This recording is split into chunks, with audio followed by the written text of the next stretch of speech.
Happy Friday, everyone. Um, Happy. Somehow that was an error. It's telling me to log in again.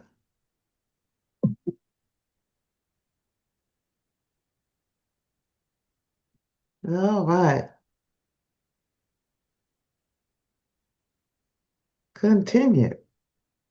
Technology. Sometimes it works, sometimes it's good. But happy Friday, everyone, as we go live on Facebook. And I'm so excited about who we are speaking with today as she shared her journey of entrepreneurship, especially as it relates to government contracting. So sit down, be aware, and take some notes. I'm always, as we wait for others to come in, go ahead and get your lunch. But while we're waiting for the others to join us, I'm going to actually hold on one second.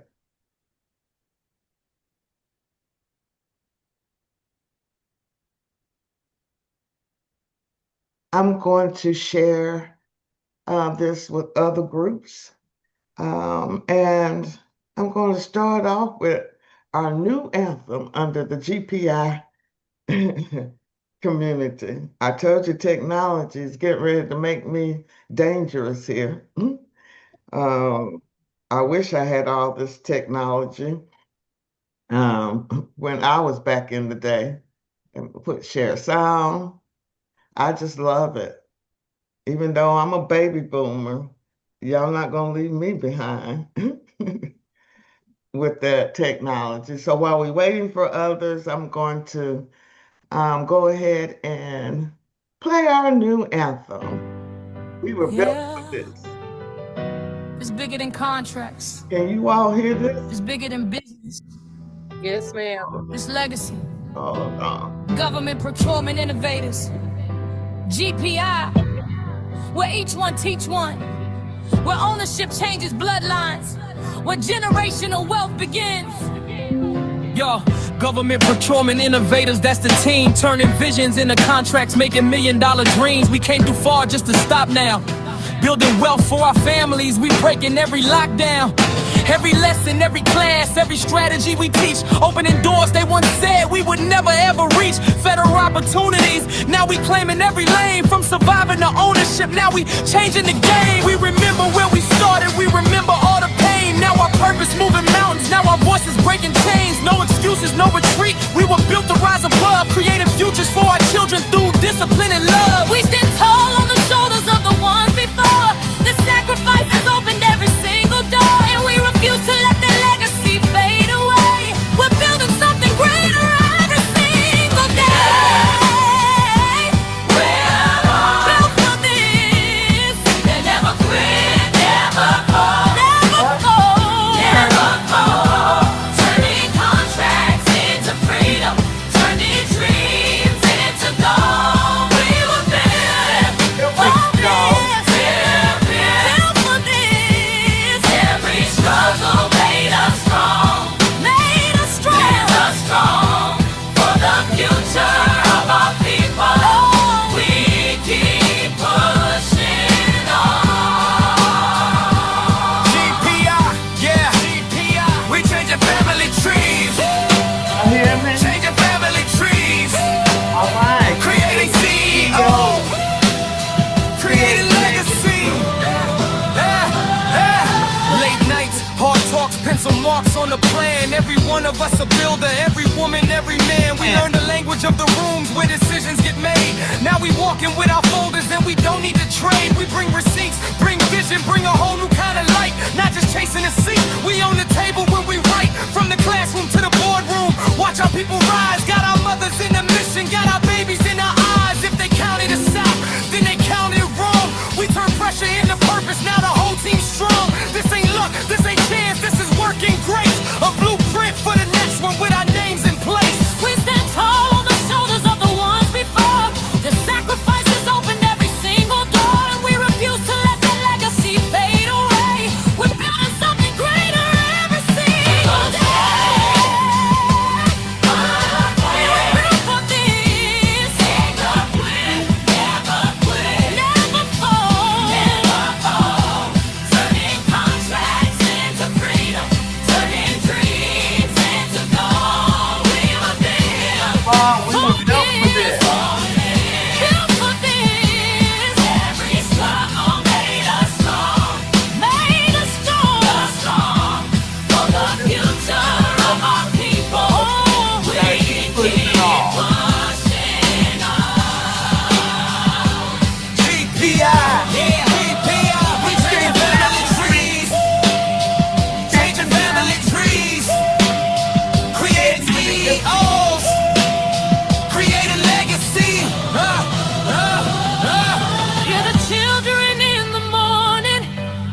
for you. No more borrowed tomorrow. What? No more waiting Waiting for a for a sign. sign. We We got got power power in in our our hands hands. now and a future that is mine.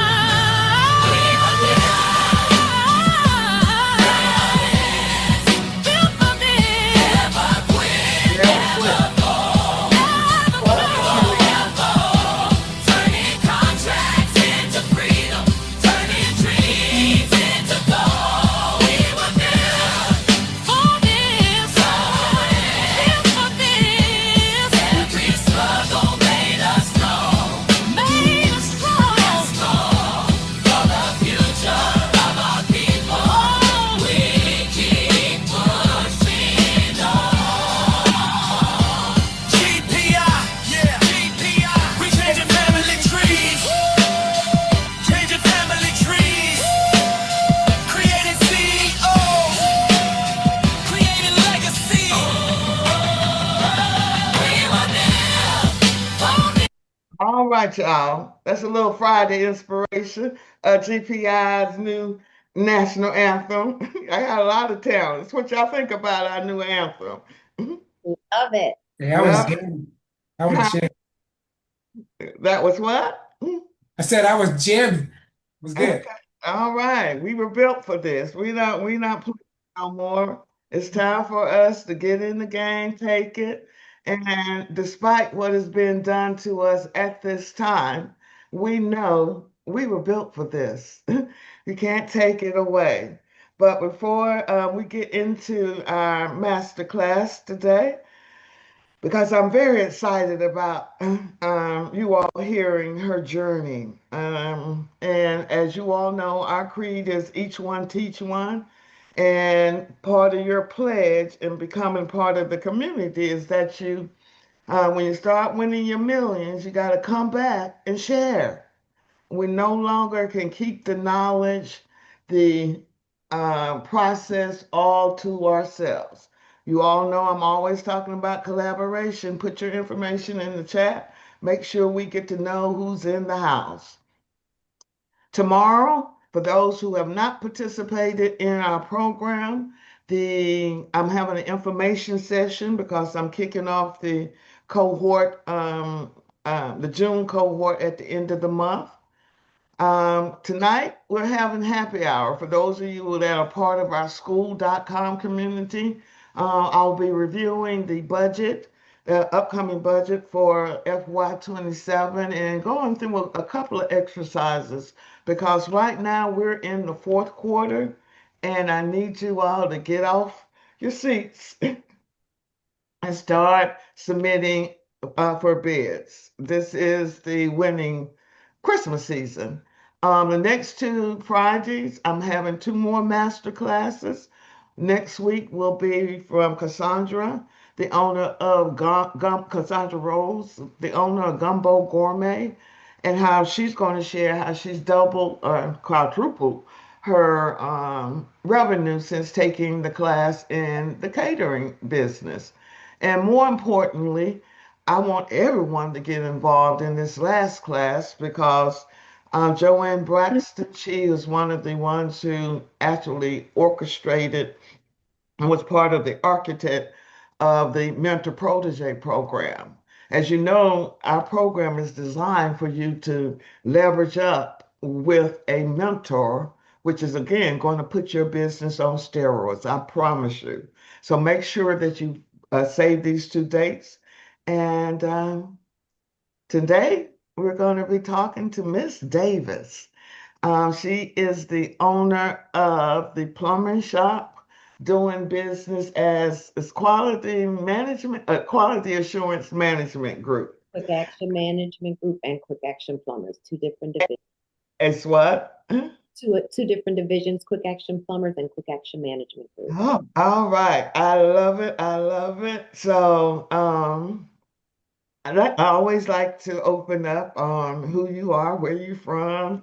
Did you think you would be running a, a plumbing company or or a construction? So let's just start from the beginning. Where you locate? I mean, where you born, and did you always dream of being an entrepreneur? Thank you for having me. First of all, love the theme song. We're built for this. Whenever I'm having one of those days and I just want to go in my closet and I need some love, I call my mom and I'm like, Mom, she was like, oh, girl, you built for this. Just pray and ask God and wait till something happens. That is what she tells me every single time. So I love that theme song, by the way. Mm. Thank you for having me. St. Paul, Minnesota, born and raised, moved to Atlanta, 93 to attend Clark Atlanta University.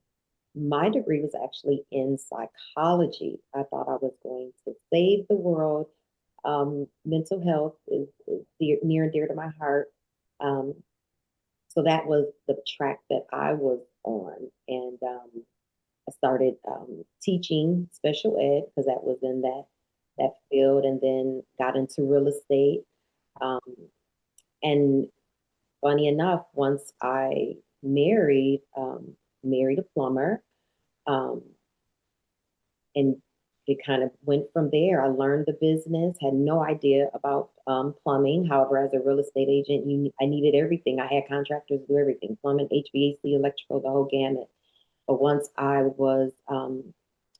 learned about plumbing, I was like, you know what, this is actually a really, the world needs it. We need safe water. We need all the things to keep us safe and healthy. So I took a nosedive and opened up what is now the plumbing shop with the intent of preserving healthy environments, one plumbing solution at a time. So it started plumbing, and we built our team from there, and started residential plumbing, and then we gained some commercial clients just doing plumbing. And while we were on their campus, because we had contracts with Kennesaw, Georgia Tech, even City of Atlanta, to name a few. And as we were doing their projects, sometimes they would ask us, well, hey, while you're here, can you turn a project? Which led us into, we had subs.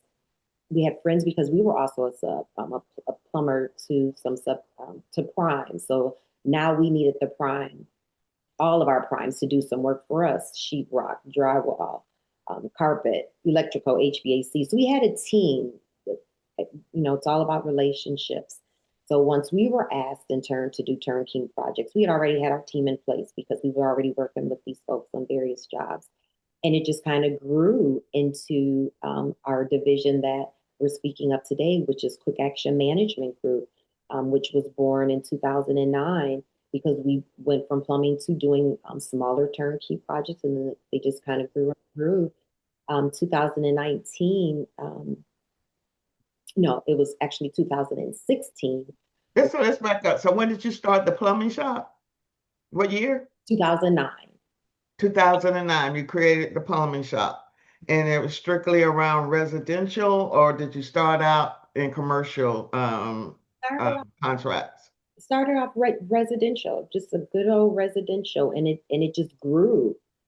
It grew. The certifications were very instrumental in that growth, and we got certified on everything: the City of Atlanta, Mhm. Fulton, Clayton, DeKalb, GMS, DC, MARTA, DOT, every certification we could think of. I didn't do the 8A until later. That didn't come until 2016. However, those certifications were definitely useful in obtaining, as we were growing into the commercial space, obtaining those contracts. Our first actual, well, not one of our, well, one of the first contracts that we got where we were able to utilize our certification, let me say, was the City of Atlanta plumbing contract, which is also where we had to get our first bond. And I know we're talking about bonds today, but that first contract, we had to have $1 million bond. And I was like, oh my God, but I want this. It wasn't $1 million, it was $100,000 bond. That's what it was. And through the relationships, developed a friend who's also a consultant, referred me to Daryl Morgan. I'll be happy to share his information with everyone. He got me my first bond, and he's really good in the pre-qualification, and kind of helping you organize your documents so that you can be approved. So I'll be happy to share his information. He's also going to be hosting a a bonding session with Fulton County, I think, in the next couple of weeks. So I'll send you that information when we hang up from here, and you can share that with the community. Because that's pretty much a lot of the challenge of what I saw on the inside, especially people in that industry is getting bonding. That's the biggest hurdle of individuals trying to play on this side with the federal side. And so I met you and you were at the Emerging Leaders Program, correct? Yep, 2016, I believe. No, wait, was it 16? Yeah, I think it was 16. I had left SBA. I had just left SBA. Because that's the year that we got certified, 8A certified. Okay. Hmm. Okay. Yes. And so from there, I guess you and I began to talk, and I was telling you, in order for you to leverage that 8A certification, you cannot pigeonhole yourself into a specialty trade in order to capitalize on the larger contracts that are going to be consistent. And you took heed of that. So the plumbing shop still remains the same, but you changed your business name to, what was it? We added a second DVA, Quick Action Management Group, and came referred to me 3 times. Daryl Morgan was one of them, and the SBA Emerging Leaders. Tanisha referred me to you, and I can't remember who the third person was. And so then when I met you in the class, I was like, or at the Emerging Leaders, I was like, oh, it's meant to be. You've already come referred to me.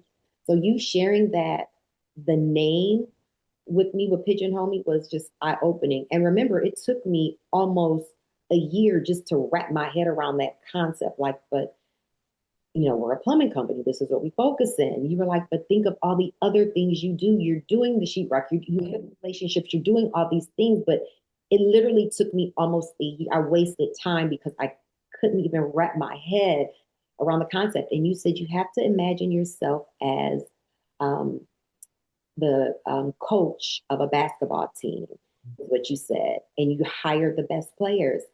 And I love you. Oh my God, thank God for you. That's exactly what happened. I'm so honored to work with the people on our team, our staff. We have a staff of 25 top talent, um, so good at what they do in both divisions. As we grew on the federal side, of course, we had to hire those folks that had years and years of experience.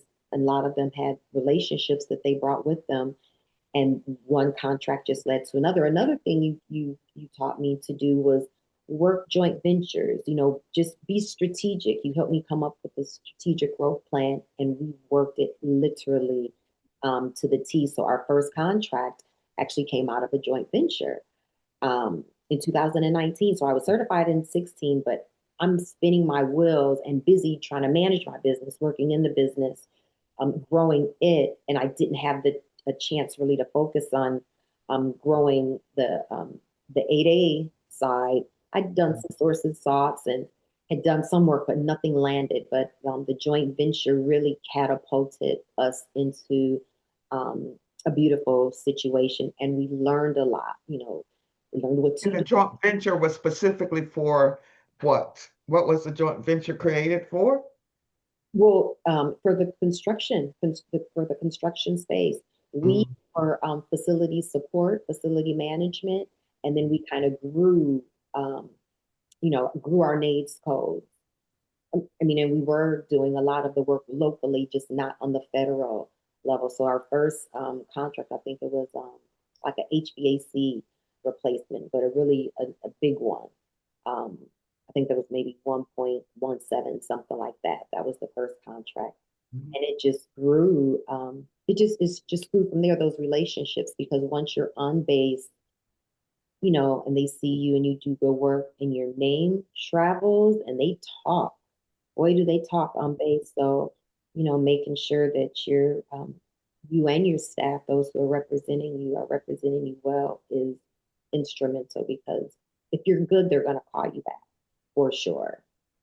And was all of it local, or did you have any out of state federal contracts or all locally? Because I think that's where people get kind of hesitant. Well, I need to touch it, feel it if I'm in a different state. So how did you, or did you? That's the question.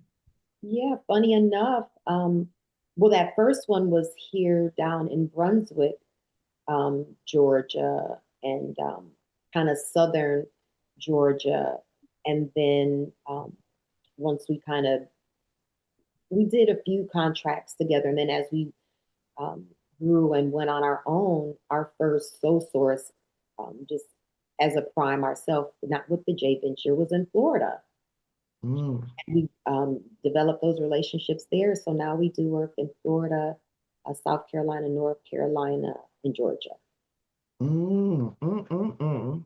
We did one Mississippi project. Um, so you saying the joint venture allowed you that one contract that was HVAC Mm-hmm. on a base allowed you to expand the services under that one joint venture, or how many projects were you able to obtain under that one joint venture? Under that joint venture, and I thought I made my notes here. Let's see. Under that one joint venture, we did around 13, around 13 million together, Mm. um, with a combination of different projects. And again, I'm helping her as I was talking to you last week, making you all in thinking of how you're going to sell what you already have done, and understanding and hearing how she's grown. I started asking her, what are the numbers? How many people have you employed since you started this journey? And I was so happy you asked me. I hadn't even thought of it. So around 102 W-2s over the course of that time. Currently, we have 25 W-2s, and then over 3,500 vendors, subs, and 1099 within that time frame. That tells a story to the government. That just automatically clicks and allows me to understand that you understand how to manage projects, people, and dollars. Um, so let's talk about what are some of the challenges that you've had just being a female, again, in a male-dominated industry. How did you get around those hurdles? Or did you find there were hurdles that you had to jump? Well, yeah. Sometimes you have to work twice as hard, which I'm used to doing that anyway. And then sometimes they don't want to listen, or they're listening and they say they're listening, but then you don't get the action that you were looking were looking for. So I found myself repeating myself a lot, and then sometimes you just have to get really hardcore and like, this is it. This is what has to be done. Either you're going to get it done, or somebody else is going to get it done. Period. Sometimes you can be nice. Sometimes you can't. But sometimes you just have to go there and Mm, people do the right thing. It's just, it is what it is. mm, mm. I know coming from a man, it would have been taken much, it would have been, it wouldn't have taken them so long for me to get the result that I was looking for. And then you have to build your team of people as well. So I don't always have to be in the room. And I've learned that my Mhm, team represents me so well, represents the company. And there's no I's, there's no me's, there's us. We have one company and we work together. And mhm, they're on base and they represent the company well. They don't always have to see my face mhm. to be honest. And that is a-okay. And I think sometimes, even for me in that first business, what I realized um, was some of my own biases, not necessarily diversifying the people I had in my company. And I needed to end up diversifying people in my company because, in the end, it's people. When they come in the door, they're not leaving their issues at the doors, whether it's white, black, green, or purple. And you're trying to get a solid team that's going to represent you in all manners, regardless of color, skin, or are you able and capable to do what I'm asking you to do. I think for me, I didn't focus as much on the sexism because I was the majority owner with two male partners. And my thought process when I created that structure was that I knew there were doors that I couldn't get in as a female because I had female clients. And I knew if I dressed them up, put them in there, I would get contracts. That's how we were able to grow so quickly. But I also dealt with that sexism. So I think as females, it becomes challenging, but we push through. And as you just said, you don't always have to be the face of the company, especially right now in the environment that we're dealing. I mean, the reality is the reality. And I didn't even understand it back then. A lot of the 8A companies that I worked for, they had a different infrastructure. And I would fuss, well, why aren't there any more minority-owned individuals in these positions? They couldn't be their face.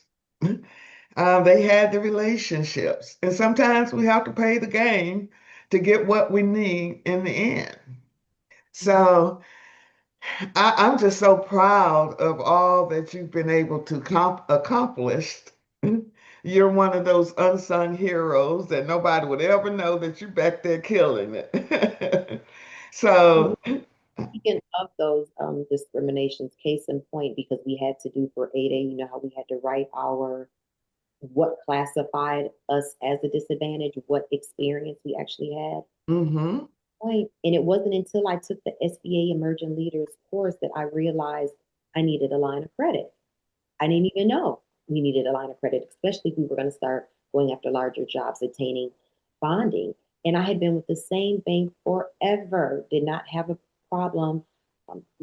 Credit card, paid the bills on time, everything. But every time I went to apply for a line of credit, kept getting denied. After that financial course and SBA, and it was a 2 day, I was livid. The bank always came into my place of business, wanted me to run their credit card processing, wanted me to have all my employees open bank accounts. The list goes on. However, when I needed something, always denied, right? After that class, I was so furious. I called my banker, and that was one of those days I just had to come off real aggressive. And I told him, if you don't get me this line of credit, and I mean ASAP, I'm out and I'm going to another bank and I already know where I'm going. Do you know within 48 hours, he sent me an email with one document, not this 15 long page book. wow.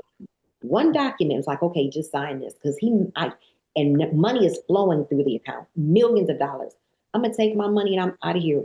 You just wait, play with me, watch, watch, watch, watch. I had to come at him like that, but he understood the tone that I had to deliver to him. Mm, And in 2 days, I got what I needed. But that's sometimes I had to have that same conversation with my insurance rep the other day. He was playing games, and I had to tell him, you know what, you're being very unprofessional. I'm out. I'm gonna be out. But sometimes you have to, as women, and I don't know for a man, I can't speak, so I'm not in their shoes, but sometimes we have to get that tone that like I'm not playing tone, mm, and I will leave and go somewhere else because there's. But what ended up happening, we did end up. I had to go with another bank, and this is all of this contributes to the bonding as well, right?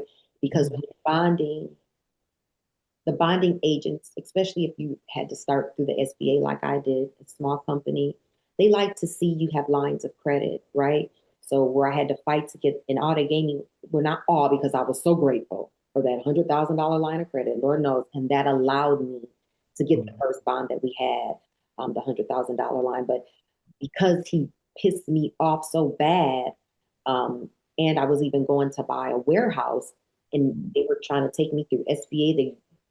I almost lost the building several times. So they forced me to go to BB&T back when BB&T was BB&T.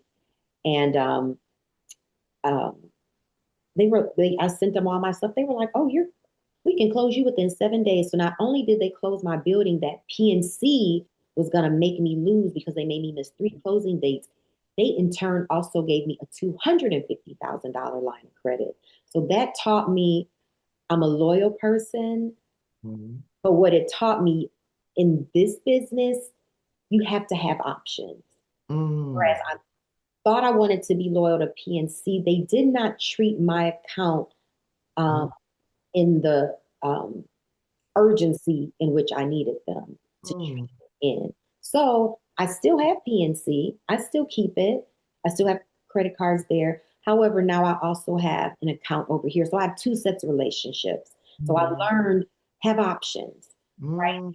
PNC gave me the larger line of credit. They closed my warehouse. Now that's where the bulk of my money lies. And then that relationship grew. So then they increased as the years gone on, they increased that 250, have options. Absolutely. Absolutely. It's and you must have it.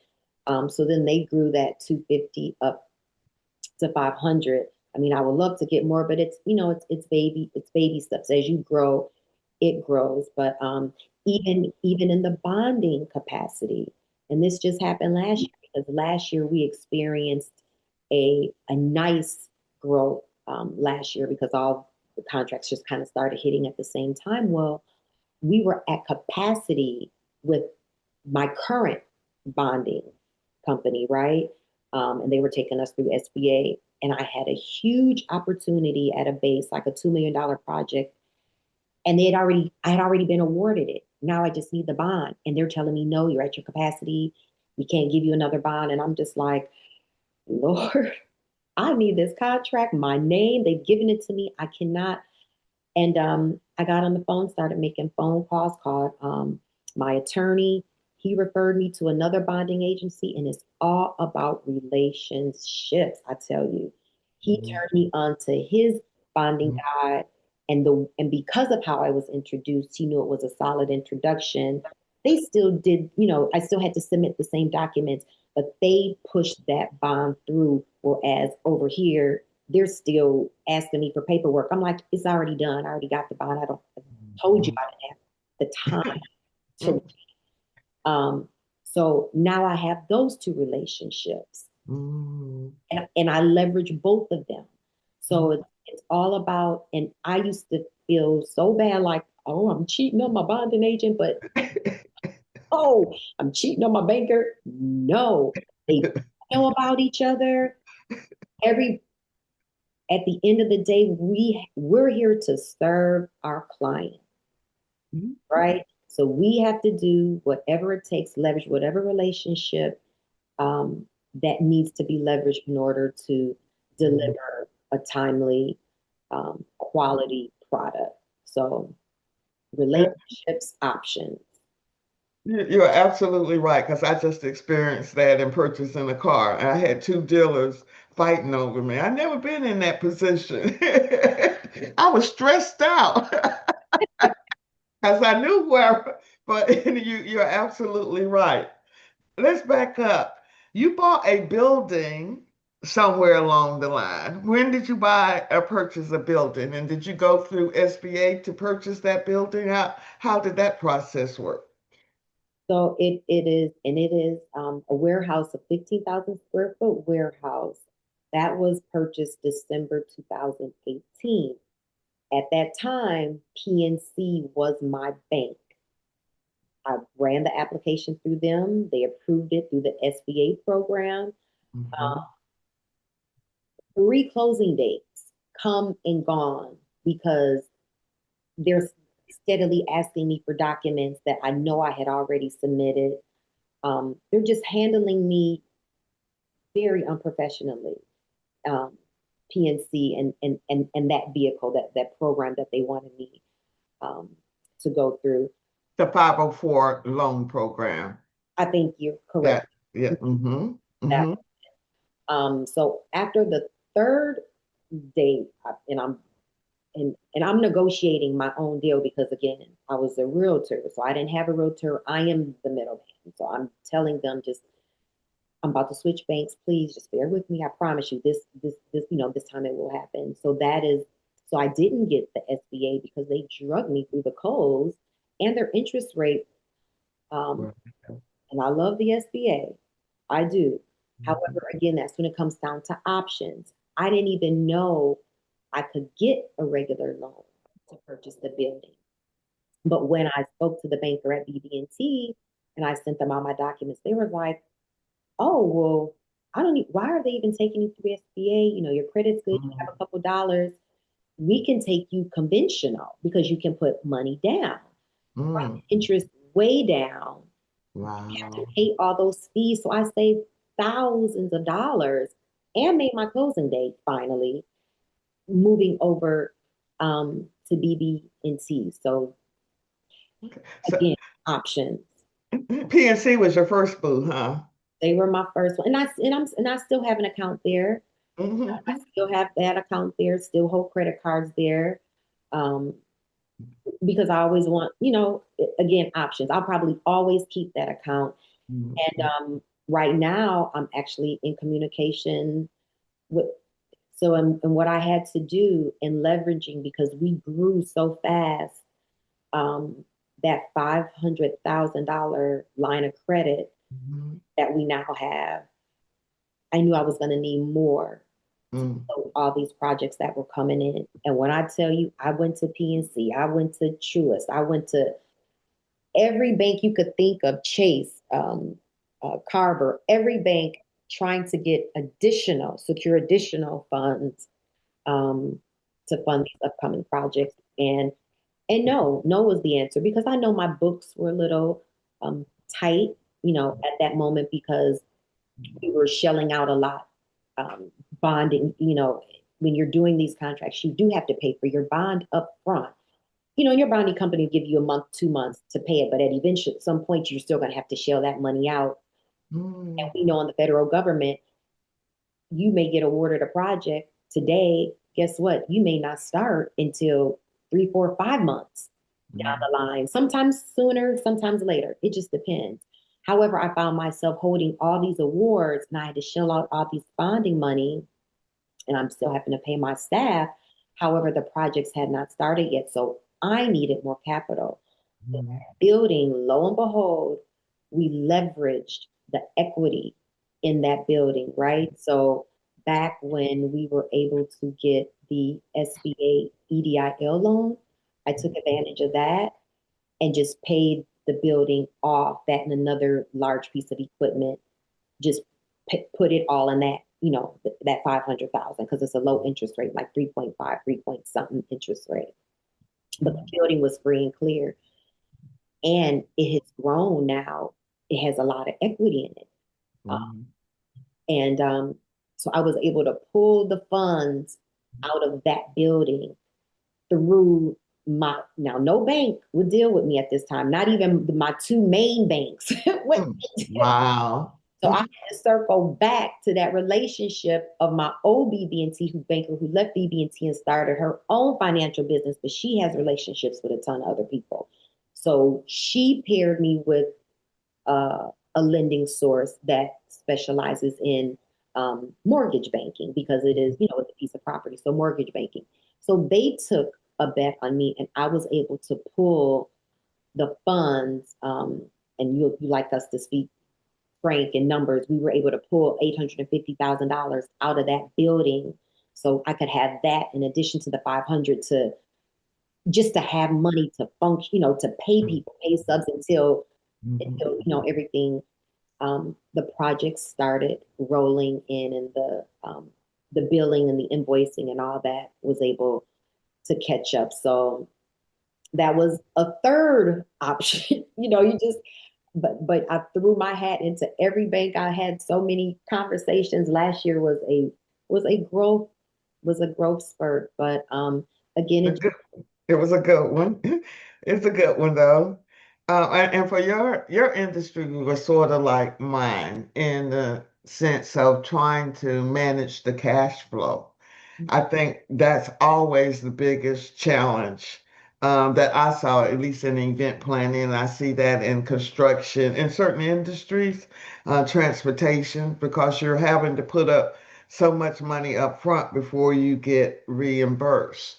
Mhm. Um, how do you, well, I'm hearing how you are navigating it by having that extra cash flow before the projects even hit to make sure that you are able to cover those payroll and the necessities. Those lines of credit are just in my space. They're just so necessary, and until you get to a place where you have all this cash and you can just manage your own cash. But the lines of credit were very instrumental. So I would encourage everyone, if you don't have one, and it's like the time to get one is when you don't need it, um, is when you don't need it. Uh, and it's the strangest things, but that's when banks lend, when you really don't need it. But at least you'll have it, and then you can just use it occasionally and put the money back. Um, just so they can see some movement on it. But in the event you ever do need it, you'll have it sitting there.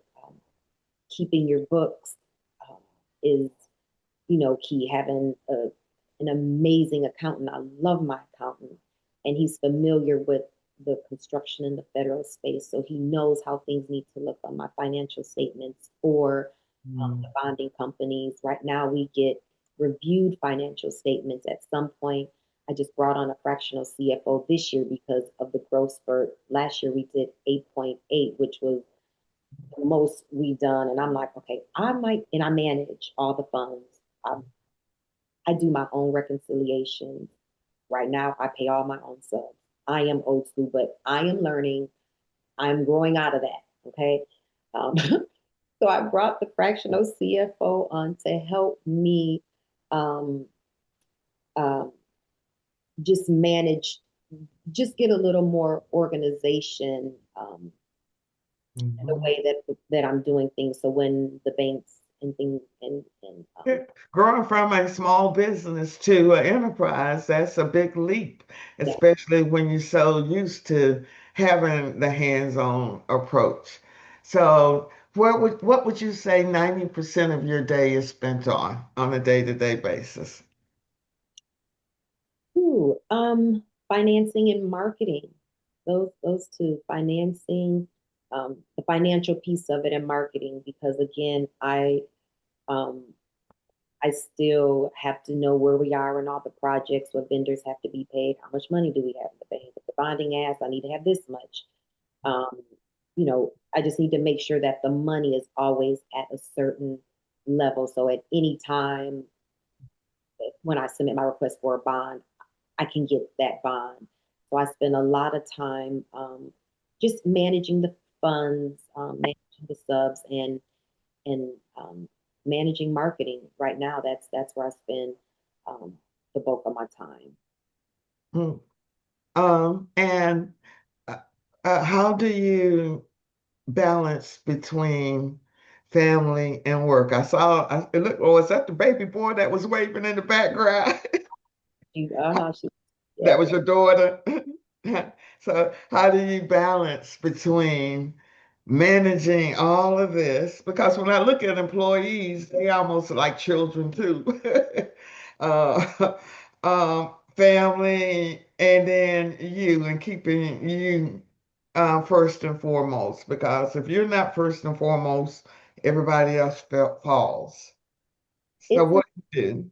it's a struggle, but you know what? I went to a conference and can't even remember the name of the conference, but Dr. Mr. Wonderful was there from that show Shark, the Shark Tank. Mr. Wonderful was there, and he had the best recommendation. Pick a day for everything. So I organize my days. Mondays is my marketing Mondays. Tuesday and Thursday, I focus on the federal contracting. Wednesdays, my what's up with the money. I manage Monday on Wednesdays. And Friday is like my HR and kind of fall between because right now I also manage our HR stuff because we have 401k, we have insurance. But this year, I'm going to be delegating more out. but I had to organize my days. And then I promised myself on the weekends, no work unless I have a pressing deadline, which I have on Monday. So I'll probably be working this weekend. But unless I have a pressing deadline, no time. That's family time to spend with my daughter. Um, and that seems to be working. But on the weekend, I do. I love on myself on the weekend for sure. Very good, because we can get lost in Mhm. all of these roles and we just grind and grind and grind, and especially women. Uh, we just grind, grind, grind. And you've got to have that balance for your sanity. Uh, Um, People also have been interested in hiring the right talent, the top talent. I do not have to, they tell me, they give me the report. So for the most part, I have a couple that we're on a performance plan at this point, because my patience is worn thin. Um, but outside of those couple, having the right people, because then you don't have to, everyone's doing their job, and then you just have what you have to do until you learn how to delegate that out, which I'm bringing on a new young lady. She's going to start July 6th. And as I was having a conversation with her, she was like, you do all that and you're the owner? I do all that for mhm. my owner. So I'm excited for her to come, and be able to take some of this off my load so I can focus on more marketing, more networking, attending more events that I just honestly don't have the energy or time to attend because I'm still working in business more than I like to be working on it. I absolutely love it. I'm so proud of you. You're putting things in the right priority because again, we can work and we can work ourselves sick.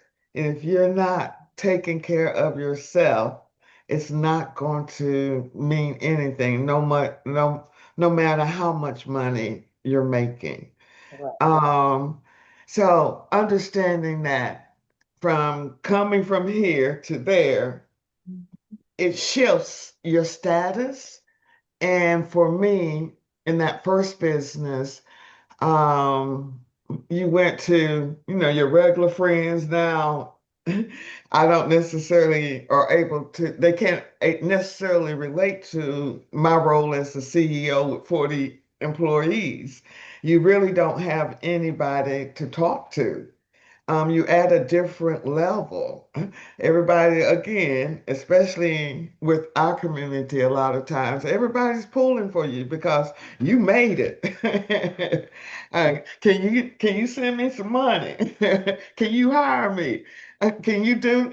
How do you navigate all of that? And have you had to find a different pool of friends, or do you still have the friends that started with you when you were Pope?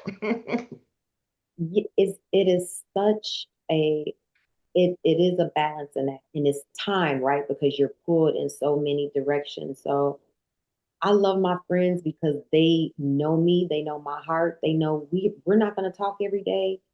We may not even see each other, but I'm praying for you. I have the same friends that I've had since kindergarten, believe it or not. However, on the work, as I've elevated, I have added friends. Um, some just personal from relationships, and then some started off as business friends, women who I've learned so much from because they're also in this federal contracting space, and now they're like sisters. So I have my same old friends, and yes, I do still see somebody. Then I have my new friends um, that we can have their CEO. So we share and we learn from each other, and we're well rounded. So we talk about all things relationships, kids, family, money, all the things that I can't talk to my childhood friends about because they wouldn't understand. Um, at this level in my business where I am now, if I just need to call and vent about something, I can call and vent all day.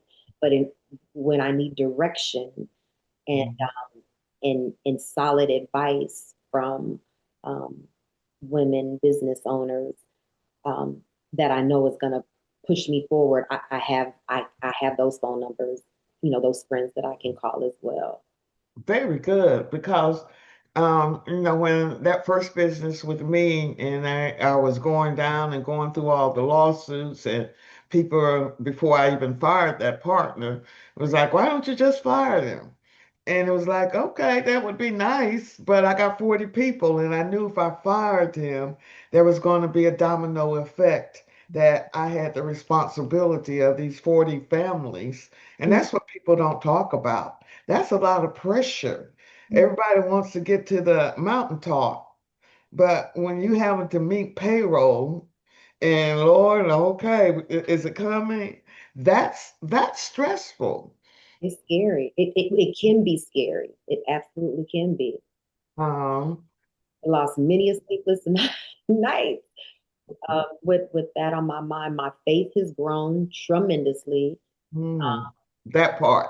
It just does. And I am a believer, so I pray, I wait on my answer, and you do the right thing. You've already put the work in, and you just have to work with the intention that is already done. Even Yes. when I had a line of credit renewal coming up, speaking about these banks, Truist, since they've had the merger, I've had a new banker every single year. They just call me a new one. I got a new one. I'm like, oh boy, here we go again. So when it was time for my line to renew, not this past time, but a year, 2 years ago, they were telling me didn't want to renew it because again, that was every year we grow around 20%. Last year was more like 30%, but that growth spurt, my books were just so tight, the bank did not want to renew it. And I did. I prayed, I prayed, I prayed, I prayed. I talked to the banker who was new. I said, listen, let me talk to the underwriter. Let me vouch for my own self. Let me pitch my own story because I need this line of credit. Like you Mhm. said, I have employees, they're dependent. If without this line of credit, I could lose some bonding. Like I have staff that relies on this. I need put me in front of the underwriter, please let me back my own case. And she did. She let me speak to the underwriter. They could feel the urgency. And sometimes you just have to do that and plead your own case. No, I don't need a middleman. Let me talk to the decision maker. Let me tell them what I need. Um, with explanations of why things are the way what it is. You always say tell the story. The story when you're submitting your numbers, the numbers need to have a story. Okay, if something is off sync, why is it off sync? Well, I had to make human capital over here because I knew that this was coming, or I had to purchase a piece of equipment. Whatever the case may be, you have to um, tell the story and just and for me, I operate as if it's already done, especially when the work is put in, everything is lined up. Why am I even here? And to your first question, did I ever picture myself in this situation? No, I did not. Psychology, but the funny thing, my dad had a construction company, a very small one, just him and like my Uncle Billy in a ladder and in a pickup truck. And for them to see me where I am now, I almost feel like Mhm. he didn't get it, but I got it in a The way. legacy, the legacy. He always says, "You making the ancestors proud." It's the legacy. Legacy. So I'm honored and grateful, for the opportunity to serve the clients and the staff, that I have because yeah, like you said, they do support their families and going back to the staff, we're undergoing some change management under the plumbing division right now. So I had to bring in a consultant and I had to let someone go last Friday. That was so hard, but okay. And then so we're kind of restructuring who we have there. But the consultant was like, you know what? Your people are not complaining. They're falling in line. They're doing things that they're not even being paid to do because they want to see this win. And he was like, and it did it. It actually brought me to tears. Like you're a great operator, but I always, even when I didn't have it, I felt like people over profit, right? That's the thing. You invest in your people because people are going to take care of you. That's at the end of the day. So, and someone put on here having the right people is the right thing, and then making sure you take care of those people so you don't have turnover. back when I first started, the turnover was crazy, and I had to figure out, I need to get a nice benefit package. I want to be like corporate companies. I want to make it so sweet you ain't never going to want to leave or go anywhere. So I built out that nice benefit package. Um, so retention is everything. So I have people that have for me, since day one, and they're still there. And we just keep adding. The people that have left, they've been asked to leave, but for the most part, everyone's happy. So, when you take care of your people, it's going to show up also on the job site. They're whistling while they're working. Everyone's happy. Yes, and especially when you're not there and they are working with your clients directly. So you're absolutely right. So I heard two key things here. And that seems to be a consistent theme in what you're saying, relationships and bankers. Oh yeah. How do you begin as a small business to build that relationship with your banker? Who are you targeting in that bank? We can no longer be just drive-by bankers, meaning we just go on and deposit and tell it. How did you begin to build the relationships with your bankers? It began face to face, face to face. You got to walk in the bank. You got to make an appointment. You got to sit down. I need you to know me. I want to know you because I'm going to need some things and I'm going to need your help. I'm a small business. I'm growing. Um, it it just has to be in their face, And when it merged to Truist, some of my bankers were out of state, but we would talk. We would talk about our kids on the phone. It became it's a real personal relationship because they have to trust you. They have to know who you are. They have to know your intentions. Mm, If they don't trust that your intentions are in the right place, they're not going to fight for you. mm, And in this market, it's always been the case for me with these banks, it's always a fight to get what you need, but you need that banker that is going to go to that underwriter and say, no, I know this client, I know my client, this is what she needs. And you need those bankers that are making recommendations to you as well, not always you having to ask them, but them calling you, hey, by the way, do you need this? Or how can we serve you with that? And if you're not getting that type of customer service, you could still keep that account, but shop around, have mm. multiple accounts. I'm again, Is it a small business specialist that you're actually speaking with? Who are you speaking with within the bank? I'm getting very basics here. initially it was the branch manager. When I first went into PNC, it was the branch manager. Okay. And then they'll pair you with a small business banker. But I always say that branch manager is essential too, because sometimes you may just need to run into that branch and talk to that branch manager to make some things happen for you. So the branch manager and then the small, maybe the VP. I've always worked with VP of small business. So a VP of small business and your branch manager, a local branch manager, I think is essential. They need to know who you are. Which is so interesting now that the way we even manage money is differently. How often do we now truly go into a bank? You know what I mean? Because everything is online. So how are you now still, how do you shift to begin to build those relationships if everything is now paperless and online? Phone, still pick up the phone and call them. Even like with Truist, they switch me every year. They give me a new one. So we'll have a Zoom as we're having here today. They'll introduce themselves to me. I always like to email them. You're right, because Truist, it hasn't been face to face for years. PNC, Mhm. I can still walk into that branch. Truist, however, is not.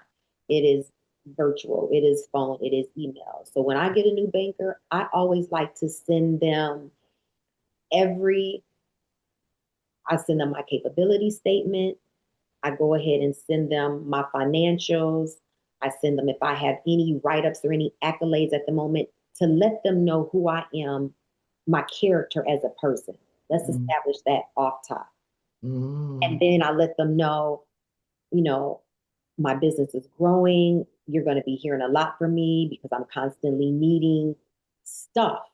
So you know, at some point we're going to be friends. You're going to know about me and my family. I'm going to know about you and yours. And that's the type of relationship that I'm looking for.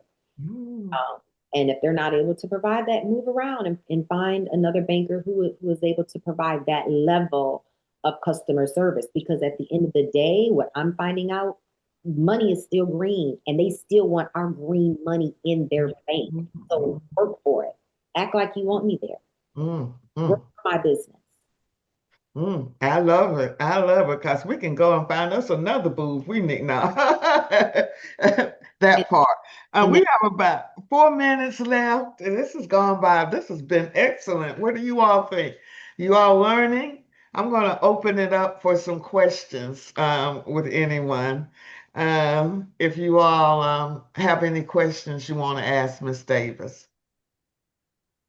No questions? Raise your hand. Thank. Miss Oh, I'm sorry. Thompson, please. Your hands is raised. Unmute. You have to unmute. Hi, my hand wasn't raised, but I just wanted to say thank you so much for sharing your insights as one from my corporate career, just working on site at the construction sites, knowing that, you know, it some communications is very much more well received from our male counterparts.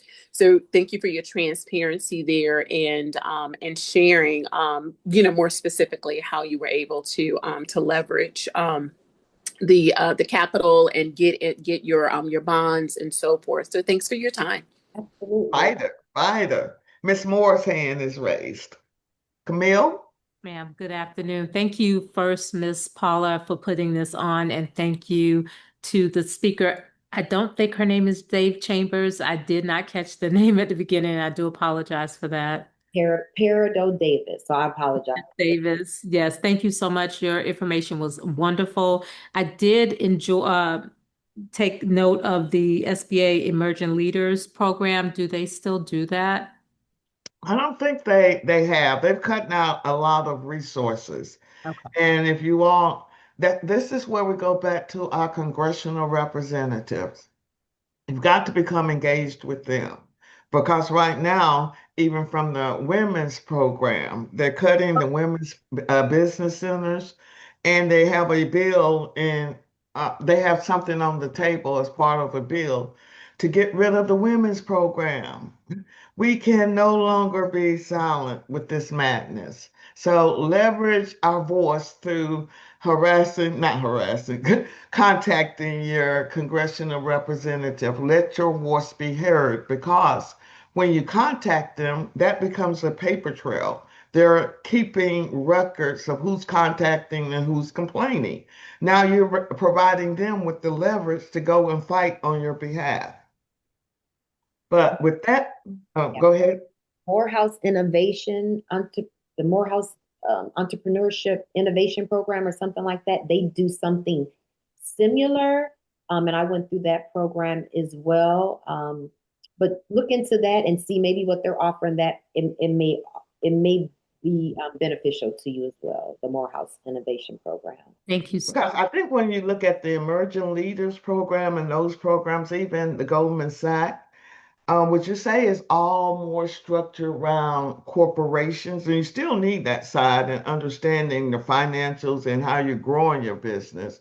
But I have not yet to date found any program like what GPI is doing, where it's really focusing specifically on the government contracting. Do you concur with that? Oh, you gave me the blueprint, the blueprint to everything I'm doing. I mean, our success is solely based off of going through your program. So hands down, the U.S. spending. I use the U.S. I stay on the U.S. spending. I got that from you, but just the whole everything that I've learned from you is I'm here because of you. So I could just say that. I love it. The legacies. You all are my legacy. So I appreciate it. And we're going to close with the last question from Miss Jackson. Thank you so Monique. much. It's been an honor to be on this call.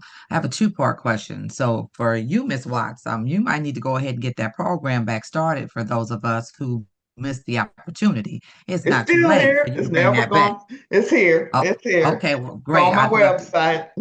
Okay, well, I'm gonna be on that website, and then also to you, Miss Chambers, it is a breath of fresh air to hear all the great work that you have done and what you're doing with your construction company. I had a construction company in California years ago, so I am just in awe of the work that you're doing. And my question to you is, have you ever thought about possibly mentoring some other business women who are, thinking about going into business or who are already in business at this time? Yeah, I'd love to. I would love the opportunity. Absolutely. That's So how that's part would of someone the get in contact with strategy. you? Yeah, she's graduating this year, correct? Mm-hmm. She's Yeah. graduating from the program. How did the 8A, and last, we're going over a little bit. How did the 8A program leverage where you are now or any of your certifications? The 8A was phenomenal and it catapulted us into the environment that we're into today. We still have our 8A contracts. We're going to try to utilize it to the very end. However, we're also doing WOSB women owned contracts. We've been bidding on competitive bids.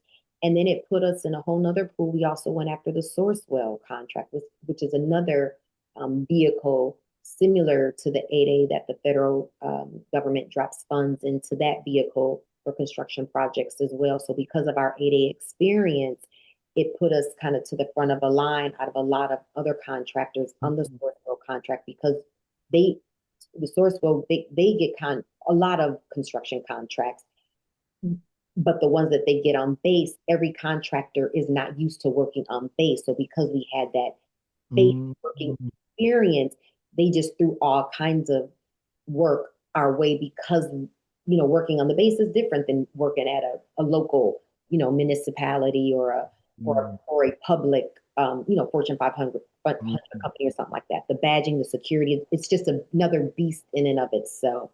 So because we had that experience, it put us right to the front. So and as you graduate, you have to be really 50-50, 8A, non-8A. We're going to be graduating, like at the end of last year, I was already 60-40, non-8A being 60.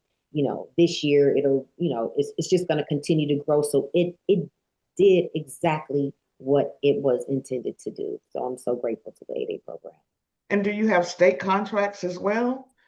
We do. We have a couple of state contracts, and I just bid another one. So I try to bid everything. The young lady that's going to start July 6th, she's going to help me bid even more local state contracts. But yes, those state contracts are just as they're just as good. But are you dealing with more politics on local and states than you would on federal? Hey, Elfrida, how are you? I'm not. I would say not. I Get mean, my text. you still have to go through the bidding. You still have to go through the bidding process. I wouldn't say so. And the bidding process is not as, putting a proposal together for a federal contract is like writing a graduate thesis.